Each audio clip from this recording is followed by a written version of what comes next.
তাৰিখ আছিল 28 জুন 1914। অষ্ট্ৰিয়া হাংৰী সাম্ৰাজ্যৰ হবলগীয়া সম্ৰাট আৰ্চডুক ফ্ৰান্স ফাৰ্ডিনেণ্ড সেইদিনাখন নিজৰ ঘৈণীয়েক ছফিৰ সৈতে বস্নিয়া আৰু হাৰ্জেগোভিনাৰ ৰাজধানী সাৰাজিঅত এখন অনাথ আশ্ৰমলৈ যোৱাৰ সিদ্ধান্ত লয়। কিন্তু কোনেনো জানিছিল যে নিয়তিয়ে হয়তো কিবা বেলেগেই ভাবি থৈছে। সাৰ্বিয়া দেশৰ ব্লেক হেণ্ড নামৰ এটা সংগঠনৰ এজন কেৱল মাত্ৰ 19 বছৰীয়া ল'ৰা গাব্ৰিলো প্ৰিন্সিপে আৰ্চডুক ফ্ৰান্স ফাৰ্ডিনেণ্ডক অনাথ আশ্ৰমলৈ গৈ থকা বাটতেই গুলীয়াই হত্যা কৰে আৰু এই হত্যাকাণ্ডৰ পিছতে আৰম্ভণি হৈ পৰে দ্য ইউৰোপিয়ান ৱাৰ বা দ্য গ্ৰেট ৱাৰ বা যাক আমি সকলোৱে জানো ৱৰ্ল্ড ৱাৰ 1 বুলি, অৰ্থাৎ প্ৰথম বিশ্বযুদ্ধ। নমস্কাৰ, মোৰ নাম মনোজ বৰ্মন। আজি এই ভিডিঅ'টোৰ মাধ্যমেৰে আমি আলোচনা কৰিবলৈ ওলাইছো প্ৰথম বিশ্বযুদ্ধৰ পিছফালৰ সম্পূৰ্ণ ইতিহাস।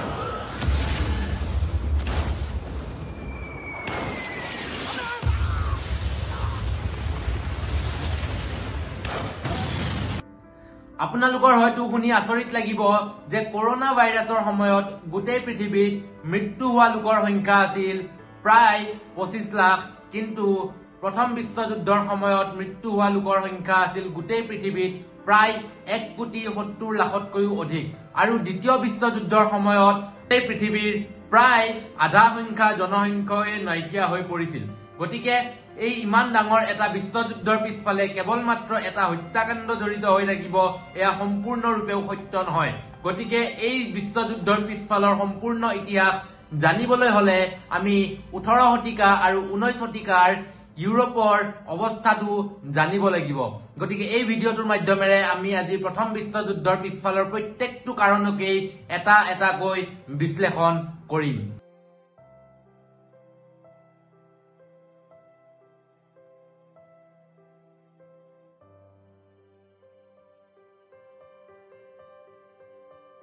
ওঠৰশ আৰু 19 শতিকাৰ আৰম্ভণিতে ইউৰোপত দুটা মহাশক্তিয়ে জন্ম লয়। এফালে আছিল ফ্ৰান্স, তাৰ ওপৰত আছিল দ্য গ্ৰেট ব্ৰিটেইন। এই দুই মহাশক্তিয়ে লগ হৈ কিনে পৃথিৱীৰ বহু সংখ্যক এলেকাতে নিজৰ সাম্ৰাজ্য বিস্তাৰ কৰিবলৈ সক্ষম হৈছিল। কিন্তু 1871 চনৰ পিছত ইউৰোপৰ মানচিত্ৰ সলনি হবলৈ আৰম্ভণি হয় যেতিয়া অটোমান বিছমাৰ্কৰ নেতৃত্বত জাৰ্মানীৰ একত্ৰীকৰণ হয় আৰু জাৰ্মানী এটা নতুন শক্তি হিচাপে পৰিগণিত হয়। এই অটোমান বিছমাৰ্কৰ নেতৃত্বতেই প্ৰথমবাৰৰ বাবে সিক্ৰেট ট্ৰিটি অৰ্থাৎ গোপনীয় সন্ধিৰো আৰম্ভণি হৈছিল। এনেকুৱাই দুখন গোপনীয় সন্ধি আছিল প্ৰথম বিশ্বযুদ্ধৰ পিছফালৰ আটাইতকৈ ডাঙৰ কাৰণ। এখন গোপনীয় সন্ধি আছিল যাক কোৱা গৈছিল ট্ৰিপল এলায়েন্স আৰু আনখন আছিল ট্ৰিপল এণ্টেণ্ট। ট্ৰিপল এলায়েন্স 1882 চনত জাৰ্মানী, অষ্ট্ৰ হাংৰী এম্পায়াৰ আৰু ইটালীৰ মাজত, চাইন এণ্টেণ্ট 1907 চনত দ্য গ্ৰেট ব্ৰিটেইন, ফ্ৰান্স আৰু ৰাছিয়াৰ মাজত চাইন হয়। এই এণ্টেণ্ট শব্দটোৰ অৰ্থটো হৈছে মিত্ৰ আৰু সেইকাৰণে প্ৰথম বিশ্বযুদ্ধত ইয়াক মিত্ৰ ৰাষ্ট্ৰ বুলিও কোৱা গৈছিল। ইয়াৰ পিছতে আন এটা ডাঙৰ কাৰণ আছিল মিলিটেৰিজম। গ্ৰেট ব্ৰিটেইনৰ পৰা আৰম্ভণি হোৱা ইণ্ডাষ্ট্ৰিয়েল ৰেভলিউচন এটা সময়ত গোটেই ইউৰোপতে বিয়পি পৰিছিল আৰু জাৰ্মানী আৰু ফ্ৰান্স আদিৰ দৰে দেশে এই ইণ্ডাষ্ট্ৰিয়েল ৰেভলিউচনটোক নিজৰ আৰ্মি আৰু নিজৰ সাম্ৰাজ্য বিস্তাৰ কৰিবলৈ ব্যৱহাৰো কৰিছিল। আনকি ফ্ৰান্স আৰু জাৰ্মানীৰ দৰে দেশে সেই সময়ত নিজৰ আয়ৰ প্ৰায় 85% ধন কেৱল মাত্ৰ নিজৰ আৰ্মিক বিস্তাৰ কৰিবলৈ ব্যৱহাৰ কৰিছিল। ইয়াৰ পিছত আন বহুতো কাৰণ আছিল, যেনেকৈ ইম্পেৰিয়েলিজম অৰ্থাৎ সাম্ৰাজ্যবাদৰ নীতি। সেই সময়ত গ্ৰেট ব্ৰিটেইন আটাইতকৈ পাৱাৰফুল আৰু আটাইতকৈ শক্তিশালী এটা সাম্ৰাজ্য আছিল, আমি সকলোৱে জানো। ইয়াৰ উপৰিও আৰু বহুতবোৰ কাৰণ আছিল প্ৰথম বিশ্বযুদ্ধৰ পিছফালে, যেনেকৈ ট্ৰেড কম্পিটিশ্যন অৰ্থাৎ ব্যৱসায়ৰ মাজত প্ৰতিযোগিতাৰ আৰম্ভণি হৈ পৰিছিল বিভিন্ন শক্তিৰ মাজত ইউৰোপত। তাৰোপৰি নেশ্যনেলিজম আৰু লেক অফ ইণ্টাৰনেশ্যনেল অৰ্গেনাইজেশ্যন অৰ্থাৎ সেই সময়ত আজিৰ ইউনাইটেড নেশ্যন বা লীগ অফ নেশ্যনৰ দৰে কোনো ইণ্টাৰনেশ্যনেল অৰ্গেনাইজেশ্যন নাছিল, যাৰ ফলত এই শক্তিসমূহে নিজৰ ইচ্ছাৰে সকলোবোৰ কাম কৰিবলৈ সমৰ্থন হৈছিল। আৰু 1914 চনৰ আগলৈকে ইউৰোপখন এটা বাৰুদৰ ঘৰ হৈ পৰিছিল, য'ত ফিৰিঙতি এটা লগোৱাৰ কাম কৰিছিল আৰ্চডুক ফ্ৰান্স ফাৰ্ডিনাণ্ডক হত্যা কৰি গাব্ৰিলো প্ৰিন্সিপে 28 জুন 1914 চনত।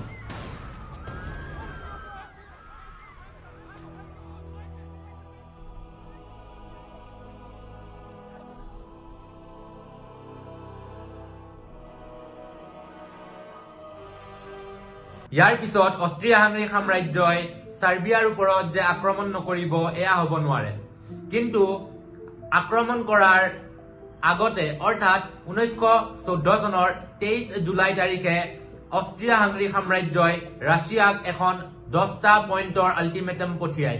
এই 10টা পইণ্টৰ ভিতৰত 8টা পইণ্ট সাৰ্বিয়াইটো মানি লৈছিল, কিন্তু ইয়াৰে 2টা পইণ্ট সাৰ্বিয়াই মানিবলৈ অস্বীকাৰ কৰিছিল। এই 2টা পইণ্ট আছিল বিনা যুদ্ধে যাতে সাৰ্বিয়াই সাৰেণ্ডাৰ কৰে আৰু বিনা যুদ্ধে সাৰ্বিয়া অষ্ট্ৰিয়া হাংগৰী সাম্ৰাজ্যৰ অংশ হৈ পৰে। কিন্তু এই 2টা পইণ্ট সাৰ্বিয়াই স্বীকাৰ নকৰিলে, অৰ্থাৎ বিনা যুদ্ধে সাৰ্বিয়াই সাৰেণ্ডাৰ নকৰো বুলি কোৱাৰ পিছত 1914 চনৰ 28 জুলাই তাৰিখে অষ্ট্ৰিয়া হাংগৰী সাম্ৰাজ্যই উত্তৰ সাৰ্বিয়াত আক্ৰমণ আৰম্ভ কৰি দিয়ে আৰু আৰম্ভণি হৈ পৰে প্ৰথম বিশ্বযুদ্ধৰ। ইয়াৰ পিছতে সাৰ্বিয়াই সহায় বিচাৰে ৰাছিয়াক, কিয়নো ৰাছিয়া আৰু সাৰ্বিয়াত সেই সময়ত দুইখন দেশতে স্লেভ লোকসকল বসবাস কৰিছিল। তাৰোপৰি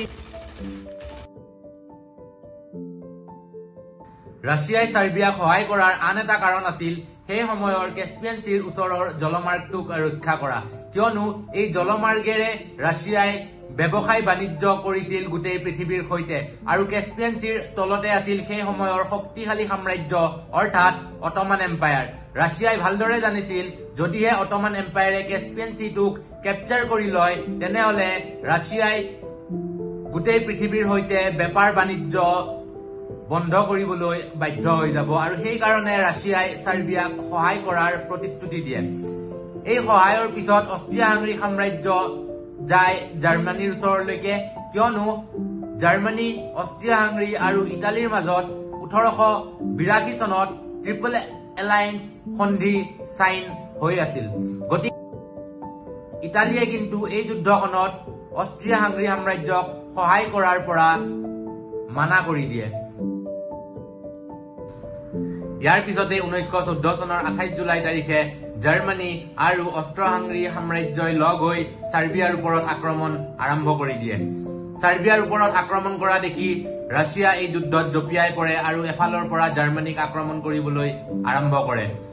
ৰাছিয়া এই যুদ্ধখনত জঁপিয়াই পৰা দেখি ফ্ৰান্সো এই যুদ্ধখনত জঁপিয়াই পৰিবলৈ বাধ্য হৈ পৰে, কিয়নো 1907 চনত ফ্ৰান্স, ৰাছিয়া আৰু গ্ৰেট ব্ৰিটেইনৰ মাজত ট্ৰিপল এণ্টেণ্টৰ সন্ধি হৈ থৈছিল, যাৰ অনুসৰি যদিহে এখন দেশৰ ওপৰত কোনোবাই আক্ৰমণ কৰে তেনেহলে বাকী দুখন দেশে তেওঁলোকক সহায়ৰ কাৰণে আগবাঢ়ি আহিব লাগিব।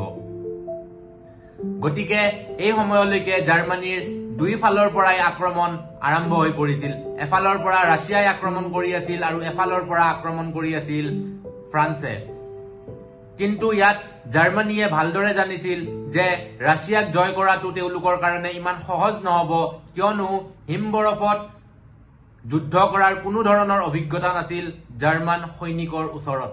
গতিকে জাৰ্মানীয়ে এটা সিদ্ধান্ত ললে যে আমি প্ৰথমে ফ্ৰান্সক আক্ৰমণ কৰিম আৰু তাৰ পিছত ৰাছিয়াক জয় কৰিম। গতিকে এই সিদ্ধান্ত অনুসৰি জাৰ্মানীয়ে ফ্ৰান্সৰ ওপৰত আক্ৰমণ আৰম্ভ কৰি দিয়ে। কিন্তু ফ্ৰান্সক আক্ৰমণ কৰাৰ আগতে তেওঁলোকে বেলজিয়ামক আক্ৰমণ কৰে, আৰু বেলজিয়াম ফ্ৰান্সৰে ওচৰ চুবুৰীয়া দেশ আছিল।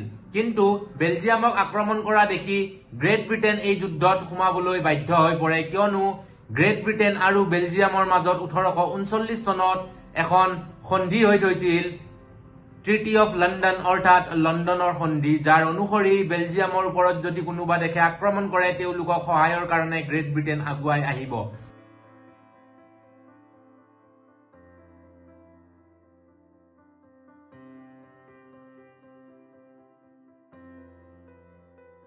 গতিকে 1914 চনৰ 3 আগষ্ট তাৰিখে গ্ৰেট ব্ৰিটেইন প্ৰথম বিশ্বযুদ্ধত সম্পূৰ্ণৰূপে সোমাই পৰে আৰু ফ্ৰান্সৰ পেৰিছ চহৰৰ সন্মুখৰ পৰা জাৰ্মান সৈন্যক খেদি পঠিয়ায়। কিন্তু এতিয়ালৈকে মিডিল ইষ্ট এই যুদ্ধখনত শান্ত হৈ আছিল, অৰ্থাৎ টাৰ্কি, সিৰিয়া, লেবানন, জৰ্ডান আদিৰ দৰে দেশ সেই সময়ত অটোমান সাম্ৰাজ্যৰ অন্তৰ্ভুক্ত আছিল, আৰু অটোমান সাম্ৰাজ্যক সেই সময়ত নেতৃত্ব প্ৰদান কৰি আছিল কামাল পাছা।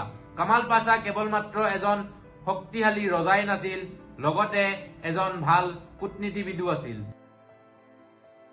আগতে কামাল পাছাৰ নেতৃত্বতেই অটোমান সাম্ৰাজ্যই দুখন বালকান যুদ্ধত ভাগ লৈ থৈছিল। গতিকে 500 বছৰৰ যি শত্ৰুতা আছিল অটোমান সাম্ৰাজ্য আৰু ৰাছিয়াৰ মাজত, ইয়াৰ সুযোগ লৈ অটোমান সাম্ৰাজ্যই ব্লেক চিৰ ওচৰত ৰাছিয়াৰ মাটিত 1914 চনত নৱেম্বৰ মাহত আক্ৰমণ আৰম্ভ কৰি দিয়ে আৰু ইয়াৰ লগতে অটোমান সাম্ৰাজ্য প্ৰথম বিশ্বযুদ্ধত জঁপিয়াই পৰে। ইয়াৰ পিছতে আমি সকলোৱে জানো যে 1882 চনত ট্ৰিপল এলায়েন্সৰ সন্ধি স্বাক্ষৰ হৈ আছিল জাৰ্মানী, অষ্ট্ৰ-হাংগৰী সাম্ৰাজ্য আৰু ইটালীৰ মাজত। কিন্তু ইটালী এই যুদ্ধত বিশ্বাসঘাতকতা কৰে আৰু 1915 চনত অষ্ট্ৰ-হাংগৰী সাম্ৰাজ্যৰ ওপৰতেই আক্ৰমণ আৰম্ভ কৰি দিয়ে আৰু ইয়াৰ লগতে ইটালী এই যুদ্ধত এলাইড পাৱাৰৰ অংশ হৈ পৰিছিল। অৰ্থাৎ এলাইড পাৱাৰৰ অংশ হোৱা দেশসমূহ আছিল এতিয়ালৈকে the great Britain, Russia, France, Serbia আৰু ইটালীৰ দৰে দেশ। আনটোফালে চেন্ট্ৰেল পাৱাৰৰ অংশ আছিল জাৰ্মানী, অষ্ট্ৰ-হাংগৰী সাম্ৰাজ্য, বুলগেৰিয়া আৰু অটোমান সাম্ৰাজ্যৰ দৰে ডাঙৰ ডাঙৰ সাম্ৰাজ্য। গতিকে ডাঙৰ যুদ্ধ এখনত প্ৰয়োজন হয় বহুতো সৈন্যৰ আৰু সেইটো কাৰণে ব্ৰিটেইনৰ সেই সময়ত যিমানবোৰ উপনিৱেশীকৰণ আছিল, অৰ্থাৎ সাউথ আফ্ৰিকা, ভাৰত, অষ্ট্ৰেলিয়া আদিৰ দৰে দেশৰ পৰা সৈন্য প্ৰেৰণ কৰা হ'ল এই যুদ্ধলৈকে। কিন্তু মন কৰিবলগীয়া কথা ইয়াত এইটো যে এই যুদ্ধত সৈন্য প্ৰেৰণ কৰা হৈছিল চুইচ কেনেলৰ মাধ্যমেৰে আৰু সেইটো কথা জানিয়ে অটোমান সাম্ৰাজ্যৰ কামাল পাছাই চুইচ কেনেলৰ ওপৰত আক্ৰমণ আৰম্ভ কৰি দিয়ে আৰু বহুতবোৰ উপনিৱেশীকৰণৰ পৰা যিসকল সৈন্য আৰু বস্তু চুইচ কেনেলৰ মাধ্যমেৰে পাৰ হৈ আছিল তাৰ ওপৰত অটোমান সাম্ৰাজ্যই নিয়ন্ত্ৰণ কৰিবলৈ আৰম্ভ কৰি দিয়ে, কিন্তু বহুত কম সময়লৈকে, কাৰণ ইয়াৰ পৰা অটোমান সাম্ৰাজ্যক খেদি পঠিয়াই গ্ৰেট ব্ৰিটেইনে। আৰু বহুতবোৰ ইতিহাসবাদে এইষাৰ কথাক বিশ্বাস কৰে, যদিহে অটোমান সাম্ৰাজ্য অৰ্থাৎ কামাল পাছাই যদি চুইচ কেনেলৰ ওপৰত কণ্ট্ৰল কৰি ল'ব পৰাহেঁতেন তেনেহ'লে গ্ৰেট ব্ৰিটেইন এই যুদ্ধত কেতিয়াও জয় হ'ব নোৱাৰিলে হ'লে। কিন্তু এতিয়ালৈকে এই যুদ্ধত আমেৰিকা সম্পূৰ্ণৰূপে শান্ত আছিল, কিয়নো আমেৰিকাৰ এটা ষ্টেটমেণ্ট আছিল যে এইখন যুদ্ধ ইউৰোপৰ হয়, গতিকে আমি এই যুদ্ধত ভাগ নলওঁ। কিন্তু জাৰ্মানীৰ এটা ভুলৰ কাৰণে ইউনাইটেড ষ্টেটছ অফ আমেৰিকা অৰ্থাৎ আমেৰিকা যুক্তৰাষ্ট্ৰও এই যুদ্ধত জঁপিয়াই পৰিবলৈ, অৰ্থাৎ গ্ৰেট ব্ৰিটেইনৰ উপনিৱেশীকৰণৰ পৰা আহি থকা জাহাজসমূহ ৰখাবৰ বাবে জাৰ্মানীয়ে এই যুদ্ধত সাগৰত ছাবমাৰিন লঞ্চ কৰে আৰু এই জাহাজসমূহৰ ওপৰত আক্ৰমণ কৰিবলৈ আৰম্ভ কৰি দিয়ে।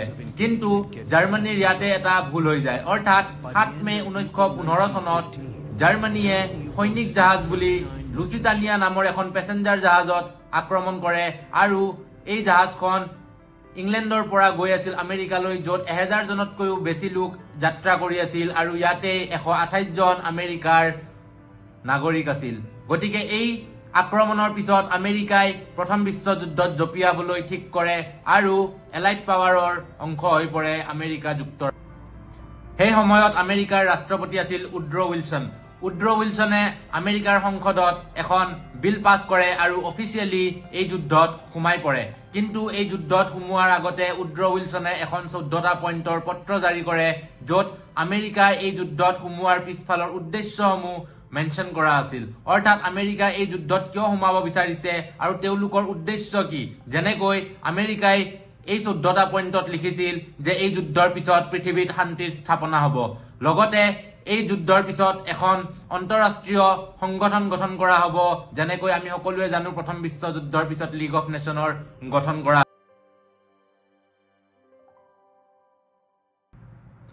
আৰু লগতে সাম্ৰাজ্যবাদৰ নীতিক সমাপ্ত কৰাৰ সিদ্ধান্তও এই 14টা পইণ্টত লিখা আছিল। আনটোফালে এলাইড পাৱাৰৰে অংশ হৈ থকা ৰাছিয়া এই যুদ্ধত দুৰ্বল হৈ পৰিছিল, কাৰণ আছিল ৰাছিয়াৰ ক্ৰান্তি। অৰ্থাৎ 1917 চনত ৰাছিয়াত ফেব্ৰুৱাৰী ৰিভলিউচন হয় আৰু এই ৰিভলিউচনৰ পিছত জাৰ নিকলাছৰ সাম্ৰাজ্যক উঘালি পেলোৱা হয় আৰু ৰাছিয়াত নিৰ্মাণ কৰা হয় এখন নতুন চৰকাৰ। কিন্তু ইয়াৰে 8 মাহ পিছত অৰ্থাৎ 1917 চনত ৰাছিয়াত পুনৰবাৰ অক্টোবৰ ৰিভলিউচন হয় আৰু এই অক্টোবৰ ৰিভলিউচনতে ৰাছিয়াই এজন নতুন লিডাৰ নিজৰ কাৰণে বিচাৰি উলিয়াই, নাম আছিল ভ্লাদিমিৰ লেনিন। ভ্লাদিমিৰ লেনিনে এইষাৰ কথা বিশ্বাস কৰিছিল যে এই যুদ্ধৰ কাৰণে ৰাছিয়া সম্পূৰ্ণৰূপে ভাগি পৰিছে, আৰ্থিকভাৱে ভাগি পৰিছে, যাৰ কাৰণে ৰাছিয়া আগবাঢ়িবলৈ অৰ্থাৎ ডেভেলপমেণ্টৰ কাৰণে ভৱিষ্যততে বিপদ হ'ব।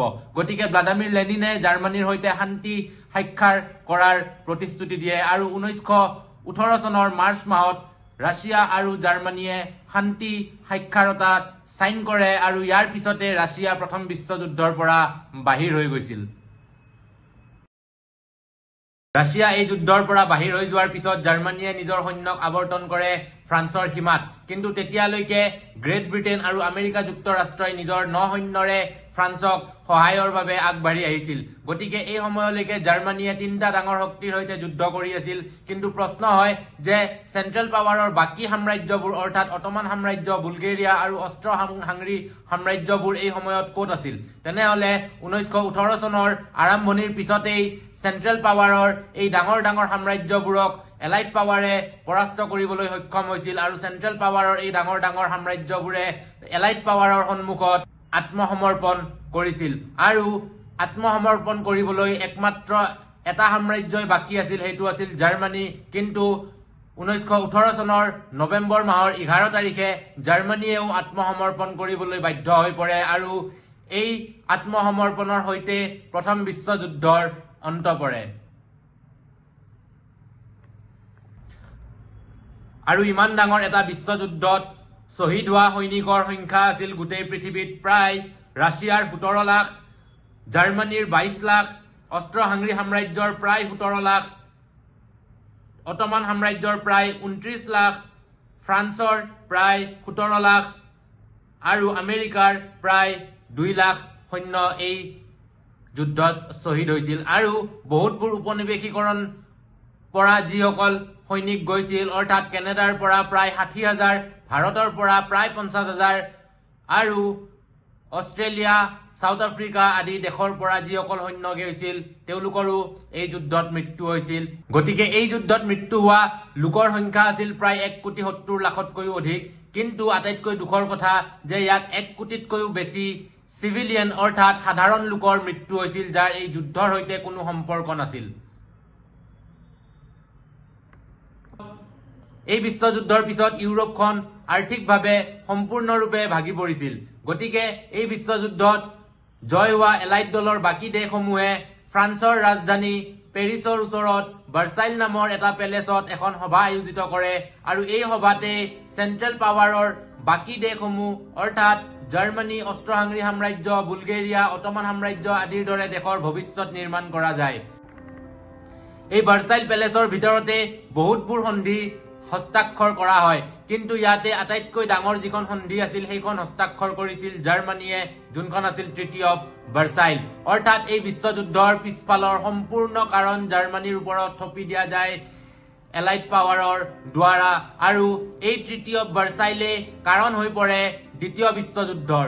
গতিকে এই দ্বিতীয় বিশ্বযুদ্ধৰ আৰম্ভণি কিদৰে হৈছিল আৰু ট্ৰিটি অফ ভাৰ্চাইলে কিদৰে নিজৰ স্থান এৰি গৈছিল আৰু জাৰ্মানীৰ ওপৰত কিদৰে এটা ডাঙৰ সমস্যা আহি পৰিছিল এই ট্ৰিটি অফ ভাৰ্চাইলৰ পিছত, সেই সকলোখিনি বস্তু আমি দ্বিতীয় বিশ্বযুদ্ধত আলোচনা কৰিম। এই বিশ্বযুদ্ধকে বহুতবোৰ ইতিহাসবাদে বিভিন্ন নামেৰে নামাকৰণ কৰিছিল। অৰ্থাৎ এই বিশ্বযুদ্ধক বহুতে দ্য গ্লোবেল ৱাৰ বা দ্য ইউৰোপিয়ান ৱাৰ বা দ্য গ্ৰেট ৱাৰ নামেৰেও নামাকৰণ কৰিছিল, কাৰণ হয়তো কোনেও ভবা নাছিল সেই সময়ত যে এনেকুৱা এখন বিশ্বযুদ্ধ দ্বিতীয়বাৰ অনুষ্ঠিত হ'ব পাৰে। কিন্তু কোনেও নভবাৰ স্বত্তেও ইয়াৰে 20 বছৰ পিছত দ্বিতীয় বিশ্বযুদ্ধ সংঘটিত হয় আৰু প্ৰথম বিশ্বযুদ্ধত যিমানসকল লোকৰ মৃত্যু হৈছিল তাতকৈ বহু গুণে বেছি মৃত্যু হ'বলগীয়া হয় দ্বিতীয় বিশ্বযুদ্ধৰ পিছত। গতিকে দ্বিতীয় বিশ্বযুদ্ধৰ সম্পূৰ্ণ কাহিনীলৈ আন এদিন লগ পাম এইটো চেনেলতে। গতিকে চেনেলটো ছাবস্ক্ৰাইব কৰিবলৈ, লাইক কৰিবলৈ আৰু ভিডিঅ'টো শ্বেয়াৰ কৰিবলৈ নাপাহৰিব। ধন্যবাদ।